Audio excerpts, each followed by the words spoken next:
Gravel and Officer Sharif, the parties have spoken, and Mr. Gravel would like a contested hearing, and we're on the record, Your Honor. All right, thank you. The matter before the court is complaint number 703-3525, the matter State of Vermont versus Eric Gravel. State's represented by Officer Sharif of the Winooski Police Department. Mr. Gravel is representing himself. Good morning to you both. Good morning, Judge. Good morning, Mr. Gravel. I'm here. Okay, I didn't hear. I just want to make sure you were able to hear us and we could hear you. Yes, I could hear clearly. All right. So the court understands the parties are ready to go forward with a contested evidentiary hearing this morning. Is that correct? Yes, Your Honor. All right. So I'll go over the hearing process because the state has the burden of proving the charges on the ticket by clear and convincing evidence, meaning that the state has the burden to present evidence to prove that the charges on were highly probable. The state does go first. The state will present its case, testimony, and any other evidence it wishes to have the court consider. Once the state has finished its case, Mr. Gravel, you'll have an opportunity to ask Officer Sharif questions about the state's case. It's just question and answer at that point. I do understand that you'll probably have some disagreement or some argument about some of the answers you get, and I'll ask you to save that till it's time to present your case. Once you've had your questions answered, it'll be your turn, Mr. Gravel, to present your case. Again, any testimony or other evidence you'd like the court to consider. When you have finished, Officer Sharif, on behalf of the state, will have an opportunity to ask you questions about your case or to provide any response to your case that the state may have. As we go along, the court may have questions of either of the parties to better understand the testimony or the evidence that the parties have given. Once all the evidence is finished and the hearing is closed, the court will consider all the evidence and either issue a decision today on the record, or if the court feels that more time is needed to consider the evidence or any legal issues that might have been raised by the hearing, the court may take the matter under advisement and issue a written decision at a later date. Any questions about the general hearing procedure? No, Your Honor. And just a few preliminary matters before we do begin. Does either party have any witnesses other than the parties themselves that they plan to have testify at the hearing here this morning? Not this morning here. Not today. All right. And then does either party have any exhibits that they plan to submit at the hearing and offer into evidence, documents, photographs, videos, things of that nature? Not with me here today. I actually emailed the clerk of the court per what was instructed on the piece of paper about 3 weeks ago or more. A bunch of exhibits that I would have liked to have presented today. So I don't know. I don't know how I could present those anyway, being that I'm here on the phone and I can't accurately walk the court through what I have. Well, let's take a look to see what was submitted. So it looks like there were 2 emails that were sent. I sent a lot more than that. I sent a Google Drive link, but I'm not sure if it was shareable or not because I'm not very electronically inclined like that. It was one that I had gotten from. I believe it was Elaine Wang, the city manager of Winooski. And okay. The court's not seeing those in the file. I'll ask the court officer what I might be missing. I had a back and forth with one of your clerks actually about what I was sending for emails. I sent him probably 15 or more emails with links to video exhibits that I wanted to present. And he gave me back instructions on how to do it outside of this piece of paper, or what I saw on this paper. So the court does not at this time have if the court, after the court goes through its motions here, and here's what I have to say, if the court chooses to proceed with the hearing today, then I'm going to want it on the record that I don't have my exhibits present or able to present them because I tried and the clerk of court told me I was doing it wrong. I don't know. Okay, so I do see that there was an email in the file where one of the court staff from December 29th explained how to submit recordings that had to be submitted on something like a DVD prior to the hearing. I don't know how to. I don't know how to do that. I sent him links to the Google Drive that has those same videos. Okay, so and the court's not able to take links or download things itself. Those would have to be submitted on a DVD or some sort of physical media. So the court understands, Mr. Gravel, that you had some exhibits that you wanted to include, but have not submitted those, and were not able to submit those to the court prior to the hearing, even though there was some initial conversation with court staff on how to do that. So we will proceed with the hearing. The court will take the parties' testimony, and then if we get to a point where there's an issue where the exhibit might come into play, we can cross that bridge when we come to it as to how we can address that. But bearing in mind that there might be some exhibits that we'll talk about later, we'll proceed just on testimony, and we can go from there. Anything else from either of the parties before we begin? No, Your Honor. I'd like a jury trial. Oh, Mr. Gravel, jury trials are not available for traffic tickets under the law. Well, I'm just saying that's what I'd like. Well, I understand your request, but as the law is stated, all hearings on traffic tickets here in the Judicial Bureau are simply before the judge. What law number that is, so I can look it up, please? Beg pardon? Can you please tell me what law that is so I can look it up for my own self? Yep. It's in Title 4 of the Vermont Statutes Annotated, so 4 VSA 1106 is the section, subsection B.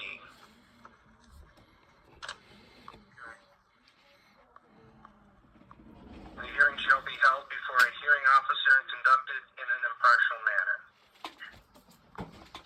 And then after the hearing, this is sub C, the hearing officer shall make findings which shall be stated on the record, or if more time is needed, may be made in writing at a later date. So that is the law that provides that the hearings in the Judicial Bureau are only before the judge.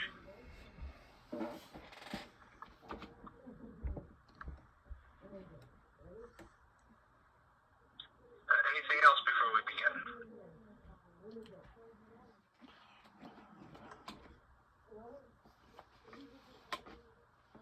All right, hearing none. Mr. Sanborn, can we please swear in the parties? Yes, I mean, both please raise your right hand. You solemnly affirm the evidence you shall give relative to the cause now under consideration to be the whole truth and nothing but the truth, under the fees and penalties of perjury. Yes. Thank you. Thank you. Officer Sharif, please go ahead with the state's case. And again, I just ask both parties as you're testifying to speak slowly and clearly. Sometimes there can be microphone issues or interference, and the court just wants to be able to make sure that I'm hearing what folks are testifying to. So with that, Officer Sharif, please proceed with the state's case. My name is Officer Sharif from Winooski. I'm a law enforcement officer in the state of Vermont, employed by the city of Winooski.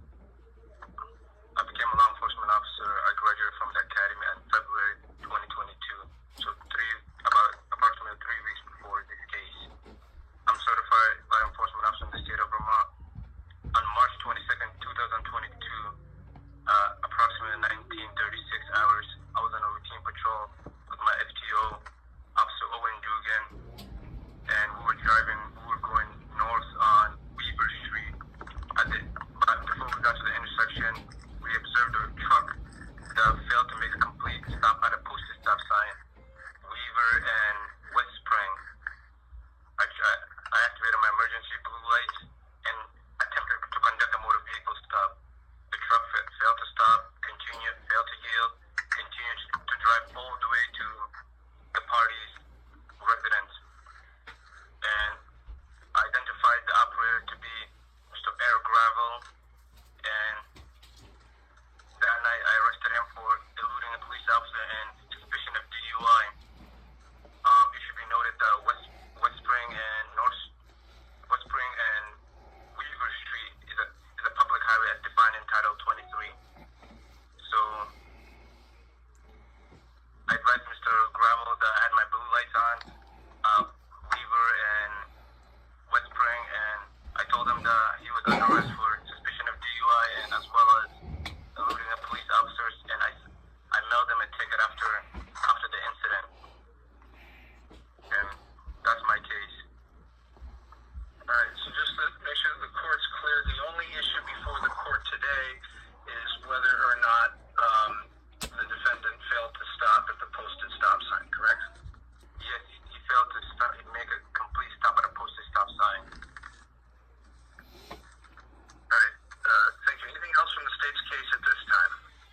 see my truck cross over the center line and pass around other vehicles?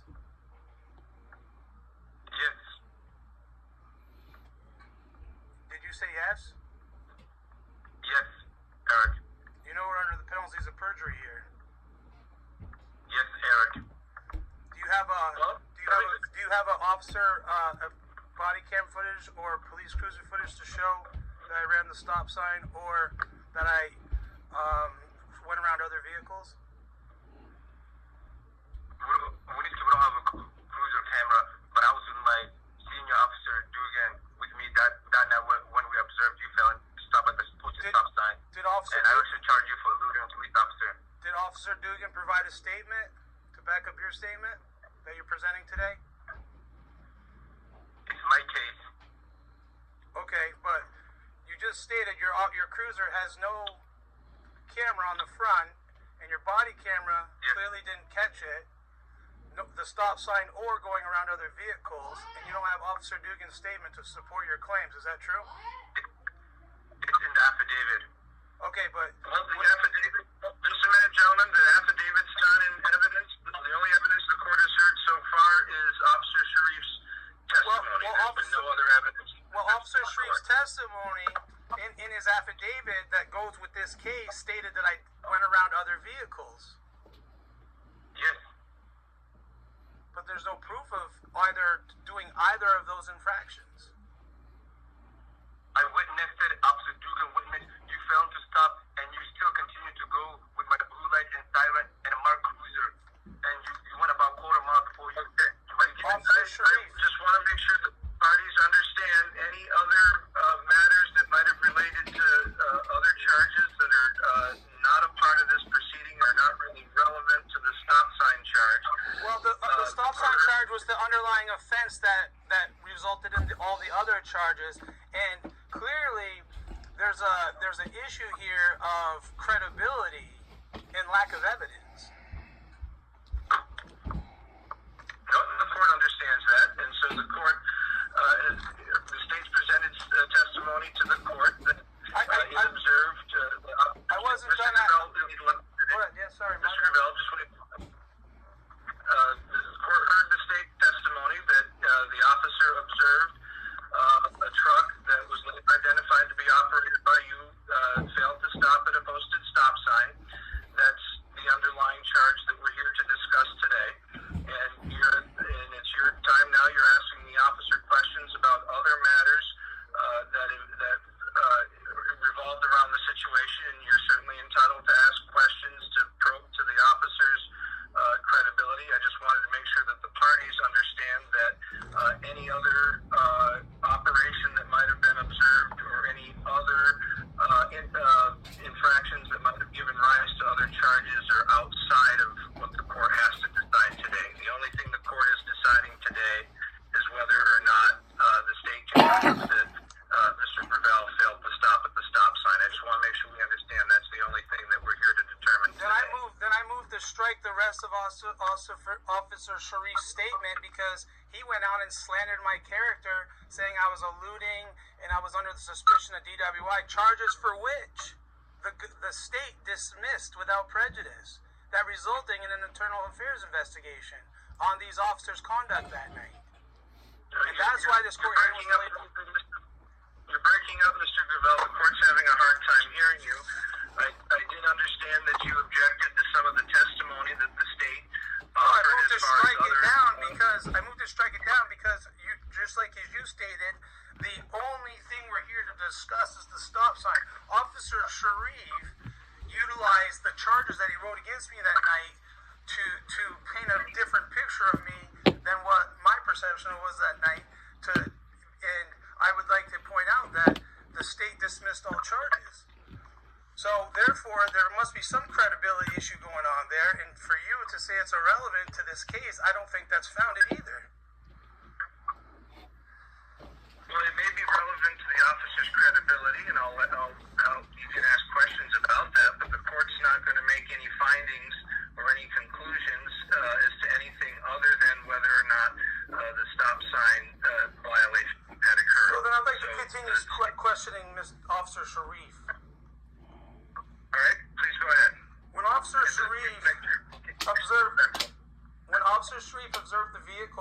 first time to allege of not coming to a complete stop at the stop sign.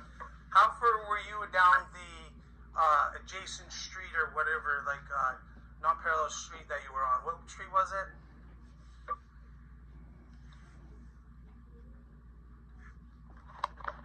Hello? So the question, Officer Sharif, the question the court heard that Mr. Gravel had for you was how far were you down, I believe you said you were on Weaver Street. How far down Weaver Street were you when you observed Mr. Gravel's truck at the stop sign? I was about, I would say, approximately 50 feet from the stop sign. 50 feet? Yep. Officer Sharif, do you know how far back the stop sign is from the corner of the brick building between Weaver and North Spring Street?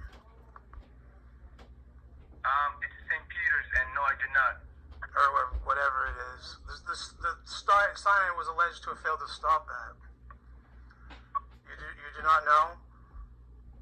I do not know how far it is from the intersection So to the other intersection. I'm going to No. paint a picture for the court here of how what it looks like. It was pictures I included in my emails actually, with video as well. The stop sign is about 8 to 10 feet back from the sidewalk. We're in a big brick building with a cement staircase, and wood railings was obstructing the officer's view of when I stopped at the stop sign, because he couldn't see it because the brick building was in the way. It's not a brick building. Just one moment, Officer Sharif. Let Mr. Gravel On the finish. on the corner of North Spring Street or West Spring Street, whatever it is, wherever it turns over, I think it turns to West Spring Street on Main. I don't know, but the street that the officer was on, that was coming down, he says he was 50 feet back, and 50 feet back places him directly in front of a white house on the right side of the road, left facing it from the stop sign. Wherein the officer's views would be obstructed of the stop sign anyway. You can't see the stop sign from there. Eric. Okay, just one moment, Officer Sharif. Okay. So the court understands, Mr. Gravel, your testimony that the stop sign is 8 to 10 feet back aside from a brick building, and that the officer's view would have been, from your perspective, the officer's view would have been obstructed. It was obstructed because I didn't see the officer's vehicle until I got halfway through the through the intersection. Because I looked to my right and saw their vehicle, and I didn't notice their lights until I came to the next stop sign 500 feet down the street. And then that's when I commenced right and went to my house another 1,000 feet, because there's no shoulder or parking on the right side of the road. I felt it was the next safest place to pull over. All right. Officer Sharif, do you have a response to the description of the geography of the intersection and the placement of the stop sign? Yes, Your Honor. As I was going down North and Weaver Street, Officer Dugan and I can clearly see the stop sign and where the line is in the right before the stop sign. And then Mr. Gravel's truck just passed the stop sign without making a complete stop. And I activated my emergency alert right then and there. And he saw it and he continued to go a few blocks and then turned right into Malice Bay Ave. That's And opinion. then went all the way and then went all the way to Pine Tree, which is a quarter mile from where he committed the violation, and he parked into his driveway and came out of his vehicle. Okay. So, but it's your testimony that you had a clear view of the stop sign and the stop bar from when you were on Weaver Street. Yes, Your Honor. That's impossible. And Mr. Gravel was traveling on West Spring Street? He was driving on West Spring Street, and I was on Weaver Street, the intersection. If the court had my evidence, they would. I have it all mapped out. I put lines down, everything. But I can't present that today. There's no way the officers could have saw where I stopped at the stop sign because the brick building obstructed their view. Okay.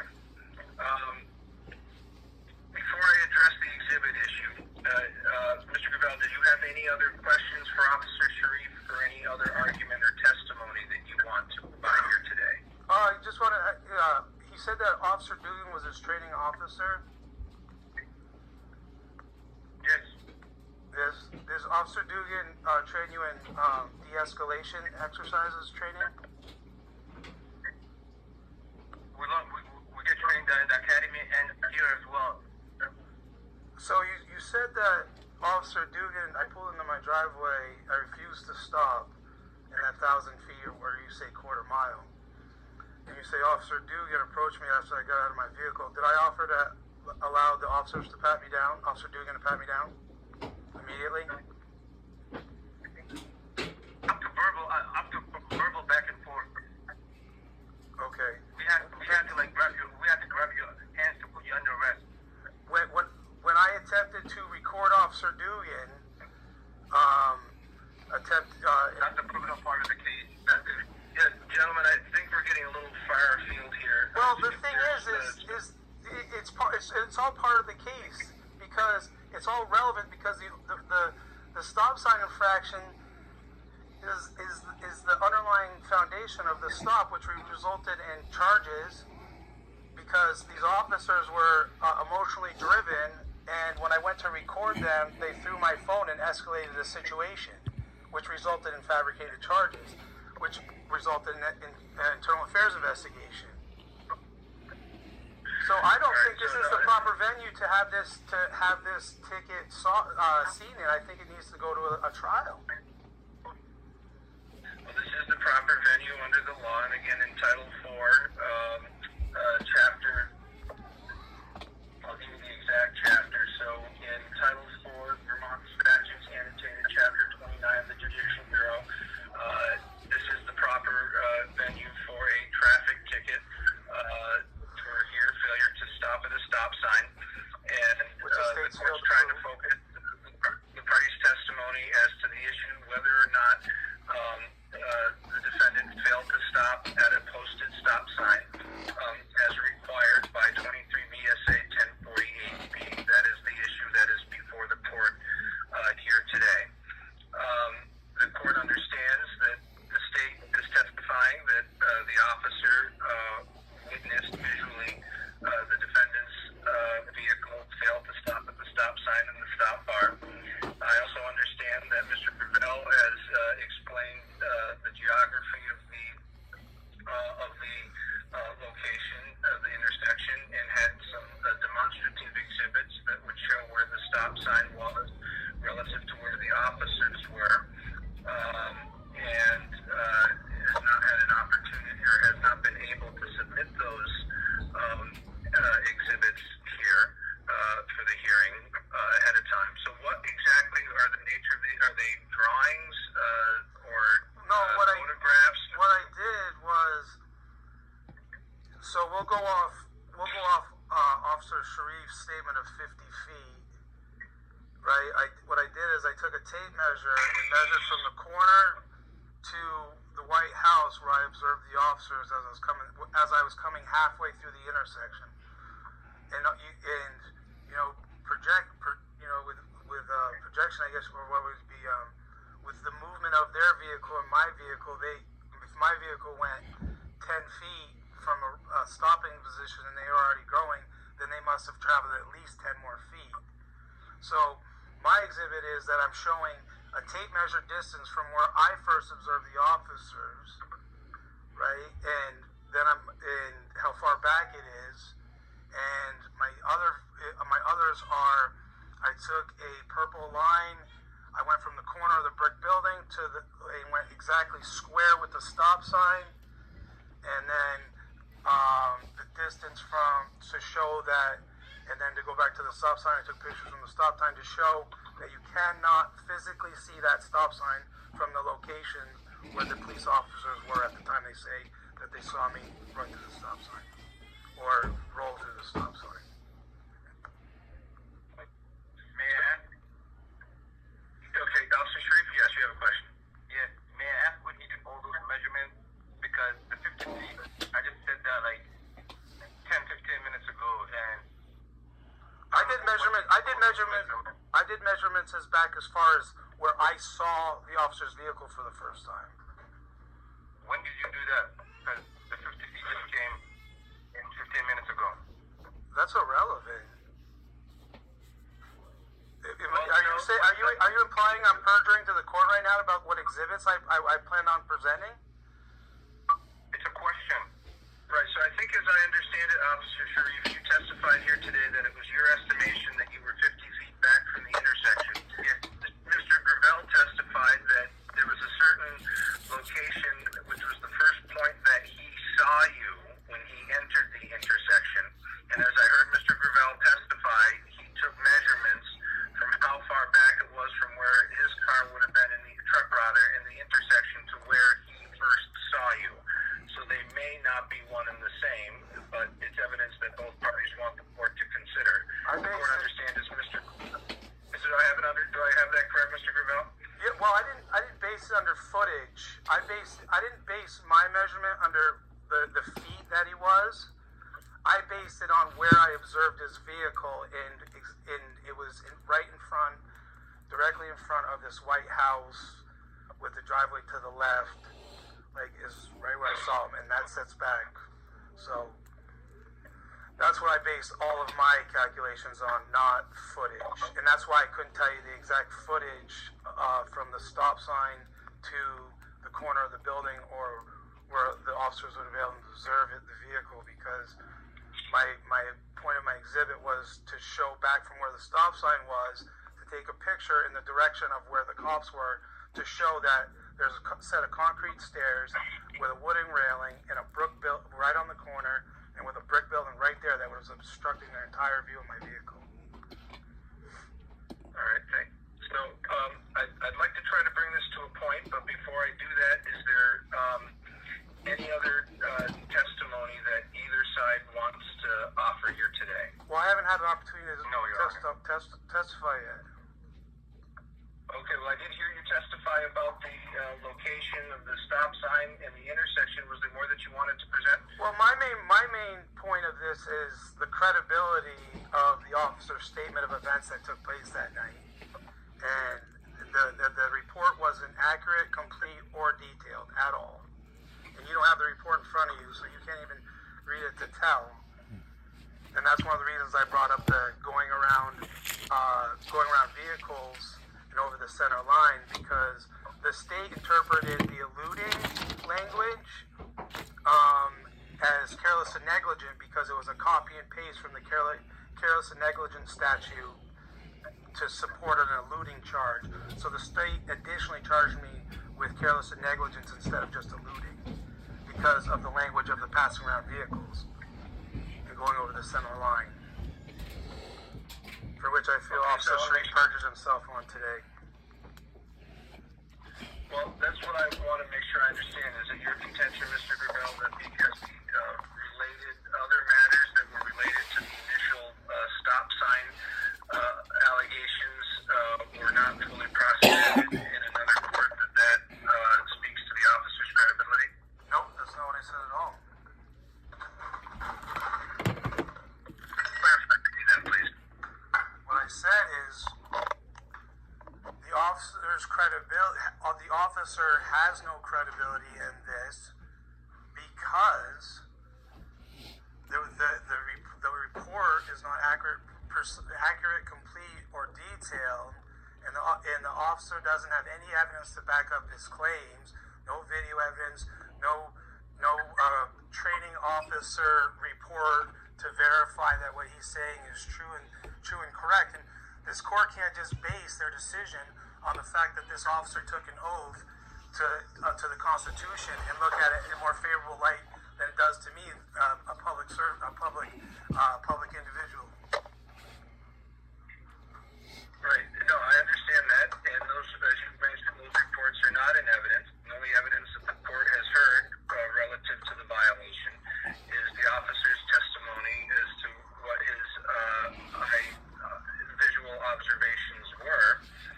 The court understands, Mr. Gravel, that that you believe that the officer has there are some issues with the state's presentation, because primarily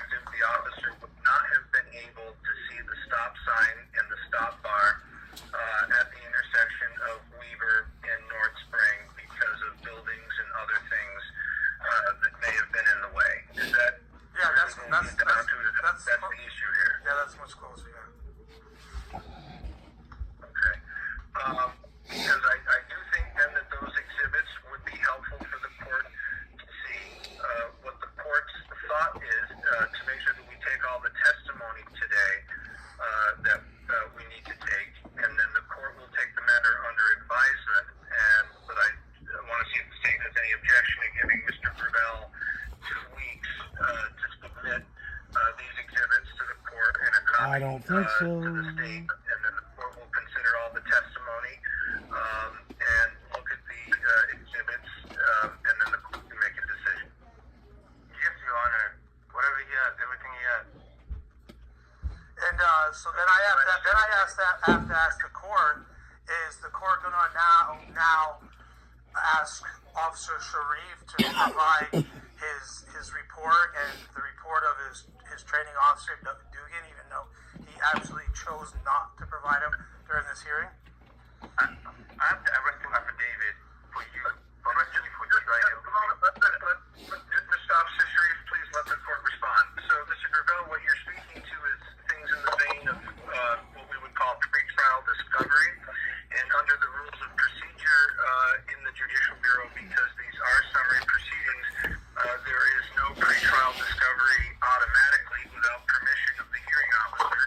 As I look at the file, I don't see any motions for discovery having been filed pre-hearing. The state has not, so there's been no discovery requested in this matter. The state is not offering those reports into evidence. Officer Dugan was not here to testify today. So the only evidence that the court has from the state case is Officer Sharif's testimony. The court has your testimony as well, and what the court is trying to find a way to do is to accommodate your ability to submit exhibits that you stated you had planned to submit at the hearing here today, because even though they were not pre-submitted, the court would find them helpful in making a determination in this matter. And so the court was considering giving you time after the close of the testimony evidence here today to submit those exhibits as hearing exhibits. Go ahead, sorry. And so I had just asked if the state would object to the court taking the matter under advisement and giving you time to submit those exhibits so that the court could consider them before making a written decision. And I heard Officer Sharif to say that he did not object to submitting those exhibits. I object to it at this time because I've attempted. Yes, because I've already attempted to submit them and was unable to, and I want the court to render a decision today based on what I heard. But if the court doesn't want to and he wants me to enter exhibits, I will. But I'd rather get it done today based on what the court has for information.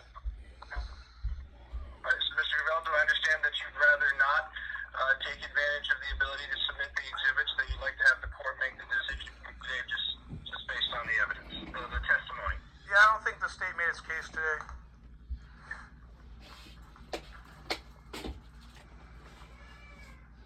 All right, anything further from either party before the court closes the hearing to consider the evidence? No, okay. Mr. Gravel, anything further?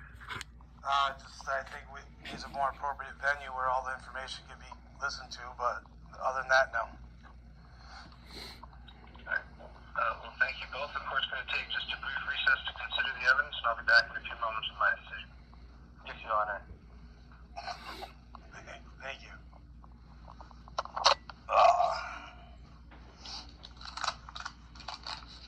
You might come at this all right, Officer Sharif. This judge doesn't like me very much. I didn't hear that. What was it? I said you might come out all right on this. This judge doesn't like me very much from previous encounters with him.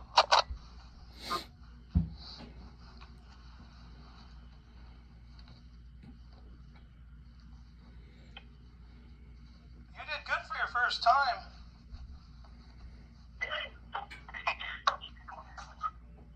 Yeah, man, it was great to see you the other day. Yes, absolutely. It's always nice to, I learned one thing from all this whole situation, that I was operating with the wrong mindset, and it's easier to get shit done with love, or stuff done with love, you know what I mean? Hey, Eric, man, you sound like a good man. We'll see. Only the Lord can judge me. Fair enough. But I will say this. this. I spoke to your lieutenant last week, had a good conversation, and I've changed my mindset up a little bit. I would constructively work with you guys in training purposes. But that's a conversation for Elaine Wang and I guess. What did he say to that? No, I said I would like to talk to her. Oh. Because I think it's important to society has a different approach of de-escalation than the police actually do. So, Mr. Gravel? Yep. Mr. Gravel, this is a court officer. The judge will be out momentarily, so maybe this is a conversation you can have outside of the courtroom with the officer of the department. Okay, yeah, thank you. Yep. That I lost. Shouldn't have lost.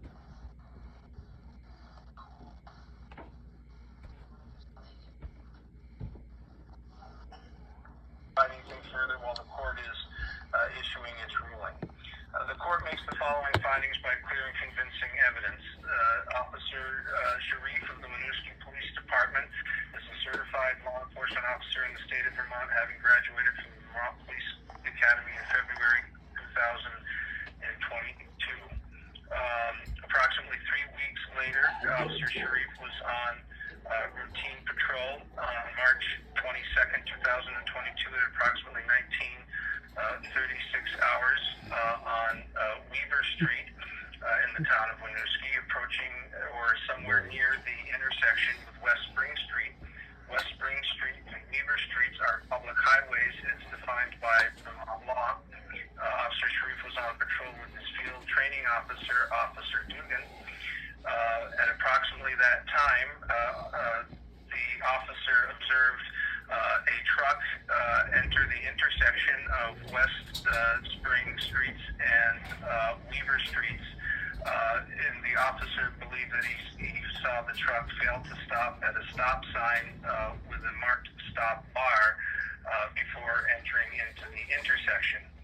The stop intersection on West Spring Street has a stop sign which is approximately 8 to 10 feet from a sidewalk in a brick building, which at least partially obstructs the view from Weaver Street. Based on the perceived violation, the officer conducted a motor vehicle stop on the truck and identified the operator as the defendant, Eric Gravel. The state alleges that Mr. Gravel has violated 23 BSA 1048B, which provides that every driver of a vehicle approaching a stop intersection marked by a stop sign shall stop at a clearly marked stop line, but if none, before entering the crosswalk on the near side of the intersection, or if none, then at the point nearest the intersecting roadway where the driver has a view of approaching traffic on the intersecting roadway before entering the intersection. And then after having stopped, the driver shall yield the right of way to any vehicle that has entered the intersection from another highway or that is approaching so closely on said highway as to constitute an immediate hazard during the time when such driver is moving within the intersection. In these types of matters, the state has the burden of proving each element of the offense by what's called clear and convincing evidence. Case law describes clear and convincing evidence standard as a demanding burden and requires that the court be able to conclude based on the evidence presented that the allegations on the ticket were highly probable. In this case, the court heard testimony that Officer Sharif was approximately 50 feet back, or from his estimation, 50 feet back from the intersection. And the court also heard that Mr. Gravel did not see Officer Sharif until he was well within the intersection, and that there was this building and other items or structures near the stop sign, which was 8 to 10 feet back from that section of the roadway. The court did give Mr. Gravel an opportunity to submit exhibits as to the geography of the intersection to assist the court in determining whether the nature of the intersection, but Mr. Gravel declined, and the court's making its decision just simply based on the evidence that is heard here today. But because of the highly demanding nature of the clear and convincing evidence standard, where evidence is close and it's not clear whether or not an offense has occurred, then the court has to enter judgment for the defendant.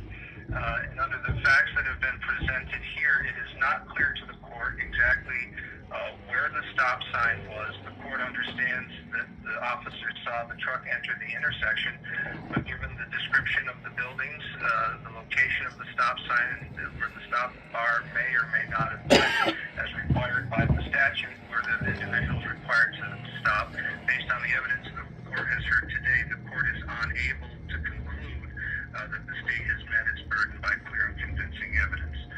So for those reasons, the court will be entering judgment for the defendant based on the evidence. The state has 30 days until March 2nd to appeal this court's decision if it chooses to do so. That will conclude the hearing. I want to thank both parties for their presentation here today, and wish you both a good day. Thanks, appreciate it.